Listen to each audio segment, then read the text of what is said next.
sortons donc du mont Ararat. Donc, nous venons de tenir une réunion très importante et nous avons fait la promesse, très chers frères et sœurs, que par rapport à l'évolution des dernières procédures, nous avons fait la promesse de prendre toutes les dispositions par la grâce de Dieu pour arrêter toute la pagaille qui se passe par rapport au conflit en cours dans notre association. Donc, nous sortons d'une réunion très importante qui a réuni beaucoup de compétences, qui a réuni les personnes ressources, et nous avons arrêté un certain nombre de mesures, nous avons arrêté un certain nombre de dispositions, et souffrez que au cours de cette communication que vous n'en ayez pas les détails, ça c'est pour des raisons d'efficacité, et c'est ce que nous allons mettre en œuvre dès cet après-midi.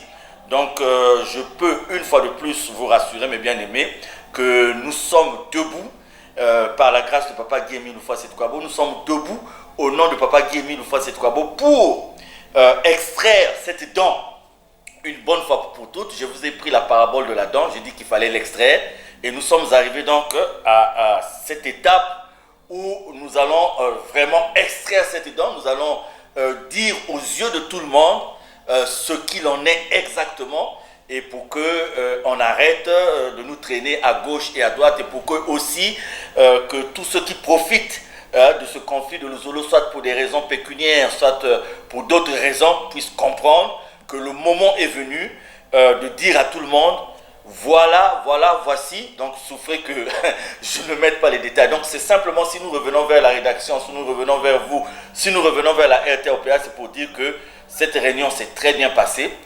Cette réunion a réuni non seulement les personnes ressources de notre association, mais aussi nous avons associé des personnes en dehors de notre association, donc qui pouvaient nous apporter un plus dans le cadre des conseils, un plus dans le cadre de l'entendement, un plus dans le cadre de la compréhension de ce qui se passe, et c'est ce que nous avons fait.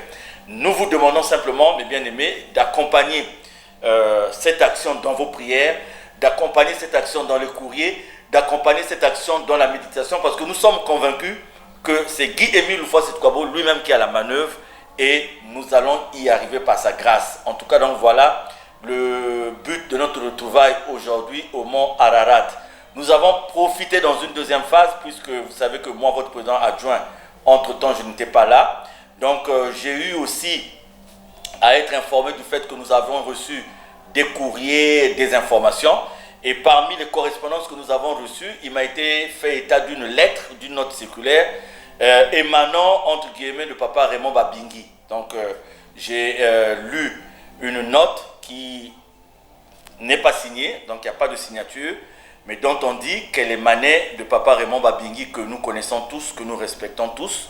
J'ai pris connaissance de la note dans laquelle, moi, votre frère président, donc je suis confondu avec tous les autres, les Bikini, Bissombolo et tous les autres, et là où il semblerait que Papa Émile ne reconnaît pas en moi ceci ou cela, mais bref, j'ai eu connaissance de la note. Je sais que beaucoup d'entre vous avaient déjà pris connaissance de cette note. Nous avons profité aussi de voir ce qu'il fallait faire par rapport à ça. Et je tiens à vous dire que dans tout ce que nous faisons, nous tenons à être en conformité avec Papa Guy-Émile Oufouas-Setou-Kabo. Donc, je vais simplement demander aux auteurs de cette lettre de façon solennelle de prendre le temps de reconnaître qu'ils ont fait un faux. Et en tout cas, c'est comme ça que je suis. Je laisse la latitude à ces gens, à ces personnes qui ont eu, à cette personne, tout au moins nous connaissons ceux qui ont remis cette lettre à Papa Gilbert Mabanza, parce que c'est pendant que Papa Gilbert Mabanza se rend pour déposer son courrier qu'on lui remet cette note, on lui dit que cette note soit diffusée dans le monde entier. Je crois que c'est ce que j'avais fait.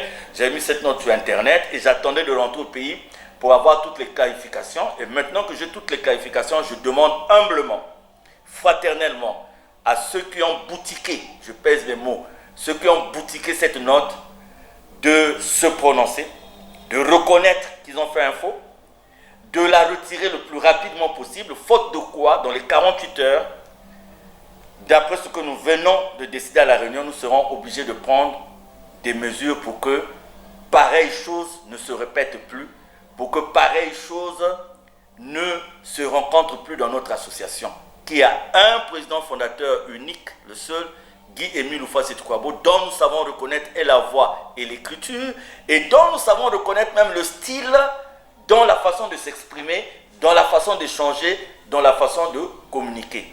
Donc voilà ce que je peux dire pour l'instant pour cette note. Mais sinon, nous avons une série de propositions, de mesures à prendre si, dans les 48 heures, ceux qui ont fait cette note ne revenaient pas au bon sens, ne revenaient pas au bon sentiment. Ce qui est vrai, c'est que Dieu nous demande l'amour, mes frères et sœurs. Et moi, votre président adjoint, je ne suis pas plus grand que le maître et je ne pourrai jamais vous demander de faire ce qui est contraire à l'amour de Dieu que nous recommande Papa Guémy Loufa-Sétukwabo. Frères et sœurs, nous avons un chantier vaste en ce moment, c'est vulgariser les vérités divines de l'heure dans le monde entier. J'ai été à Dakar, j'ai été au Sénégal, j'ai visité le musée Cheikh Anta Diop de l'Africanité, je suis allé voir ceux qui gèrent la chaire Cheikh Anta Diop pour apporter des supports aux vérités divines de l'heure. Et je vous dis que les vérités divines de l'heure ont beaucoup d'arguments, les vérités divines de l'heure ont beaucoup de supports. Et ce que je vous demande aux uns et aux autres, c'est de se consacrer à ça.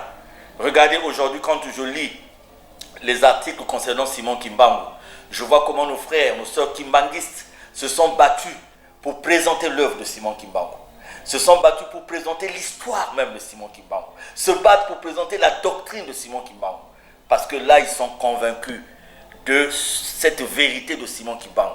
Alors nous aussi, nous devons partir dans le monde entier, dire partout que nous avons rencontré Dieu, que nous avons rencontré celui qui nous a dit dans sa révélation que si nous voulons connaître qui il est, nous devons lire dans Jean 16, de 10 à 15. C'est ce qui nous reste à faire.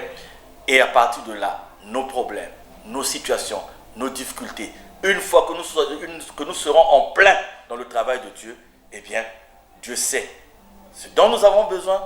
Dieu sait de quoi nous avons besoin pour vivre, pour s'en sortir. Dieu fera. En tout cas, je vous aime tous. Cultivons cet amour. Que ce problème entre nous n'entraîne pas le fait de séparation des familles. Ce n'est pas de Dieu. N'entraîne pas le fait de séparation d'amis. Ce n'est pas de Dieu. Parce que ce qui nous unit est plus fort que ce qui nous divise. Soyons dans le même élan. Mettons l'amour du prochain dans nos cœurs et à profit. Et Dieu sera toujours avec nous. Que Dieu vous bénisse.